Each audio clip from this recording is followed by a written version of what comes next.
नरेंद्र मोदी के नेतृत्व में लगातार तीसरी बार एनडीए की सरकार बननी तय मानी जा रही है, लेकिन इस बार बीजेपी के खुद के दम पर बहुमत के आंकड़े से 32 सीटें पीछे रह गई है। ऐसे में सत्ता की चाबी चंद्रबाबू नायडू की टीडीपी और नीतीश कुमार की जेडीयू के हाथों में आ गई है, क्योंकि कई मुद्दे पर टीडीपी और जेडीयू के स्टैंड बीजेपी से अलग रहा है। लिहाजा इस बार मोदी सरकार का अपने कोर एजेंडे के साथ आगे बढ़ना मुश्किल होगा। हाल ही के कुछ सालों में बीजेपी के बड़े नेताओं ने काशी और मथुरा में विवादित स्थलों पर मंदिर बनाने से किनारा किया है।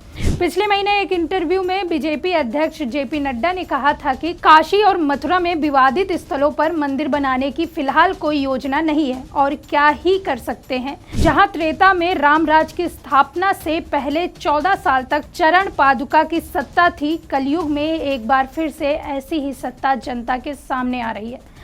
लेकिन इस सत्ता में चरण पादुकाएं नहीं बल्कि वैसाखियां का इस्तेमाल किया जा रहा है। नई सरकार आजकल अपने वजूद में भी आ जाएगी। मजे की बात यह है कि ये सरकार भले ही अकेले भाजपा या मोदी की सरकार नहीं है, यानी कि नए प्रधानमंत्री के रूप में जो भी शपथ लेगा पूरी भव्यता और दिव्यता के साथ लेगा, ताकि चेहरे पर पड़ी शिकन किसी को नजर न आए। पूरी दुनिया की तरह हम भी देश के भावी वैसाखी सरकार के नेताओं और भावी प्रधानमंत्री को अपनी शुभकामनाएं देते हैं कि पूरे देश में पूरे 5 साल में आबाद सत्ता में रहकर जनता की सेवा करें। लेकिन हमारी शुभकामनाओं से क्या होगा तो वही जो राम रच राखा।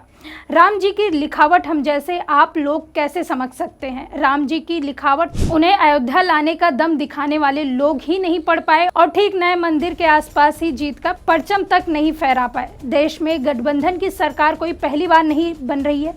देश के पास इसका पर्याप्त तजुर्बा है, लेकिन जनता के पास भी इस बात का खासा तजुर्बा है कि गठबंधन की सरकारें कैसे काम करती हैं और उनकी उम्र कितनी होती है। डॉक्टर मनमोहन सिंह ने तो 5 साल नहीं बल्कि 10 साल तक गठबंधन की सरकार चलाई।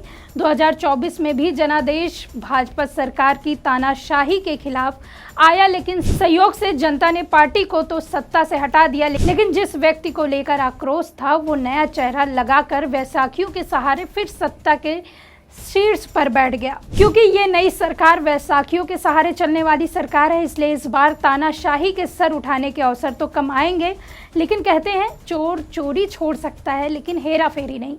इसलिए ये सरकार कब गिर जाए कोई नहीं जानता। खुद भाजपा और टीडीपी और जेडीयू को भी नहीं पता। नई सरकार का एजेंडा भी पहले की तरह हिंदुत्व, सनातन, एक राष्ट्र एक चुनाव या सीए जैसे मुद्दे को लेकर नहीं होगा। नई सरकार 3 बड़े और बाकी छोटे दलों के एजेंडे के जैसे चलेगी। नए प्रधानमंत्री में इतना कुवत नहीं है कि वे पर्दे के पीछे से अपना एजेंडा चला सके। आपको याद दिला दें कि नई सरकार के नए दूल्हे राजा ने 2002 में भी राजधर्म नहीं निभाया और न ही पिछले एक दशक में।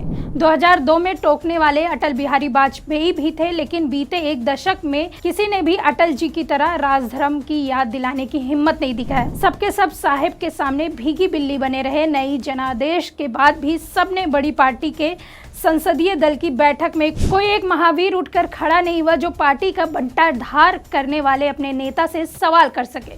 सवाल करने की मनाही पहले भी थी, आगे भी है और शायद रहेगी। लोग स्वाभाविक रूप से सवाल करते हैं, उन्हें पता नहीं होता कि सवाल करने में आजकल अपराध की श्रेणी में शामिल कर दिया जाता है। एक ऐसी सरकार जिसके एजेंडे में मंगलसूत्र, मुर्गा, मछली, मुजरा और मुसलमान शीर्ष पर ना हो, ये कोई कठिन काम नहीं है, लेकिन इसे कठिन बना दिया गया। पुरानी सरकार समझती थी कि भय बिन प्रीत हो ही नहीं सकती, लेकिन जनता ने साबित कर दिया भय से भय ही पैदा होता है, लेकिन प्रीति नहीं। ये त्रेता नहीं, कलयुग है। इस युग में हर चीज के मायने बदल गए हैं।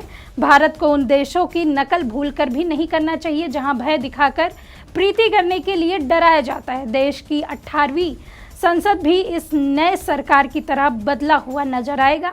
नई संसद में अब शायद ही कोई सत्तारूढ़ दल का सदस्य अल्पसंख्यक सांसद को विधूड़ी की भाषा में धमका पाए, क्योंकि नए संसद में भाजपा की लाख कोशिशों के बावजूद कम से कम 23 अल्पसंख्यक मुसलमान सांसद भी चुनकर आए हैं।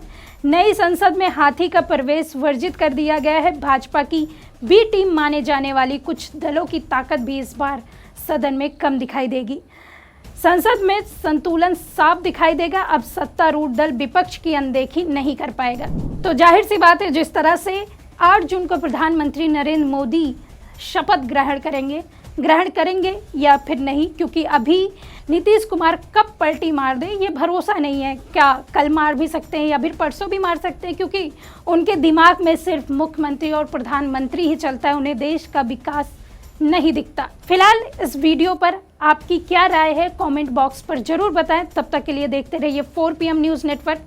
मैं सुष्मिता, नमस्कार।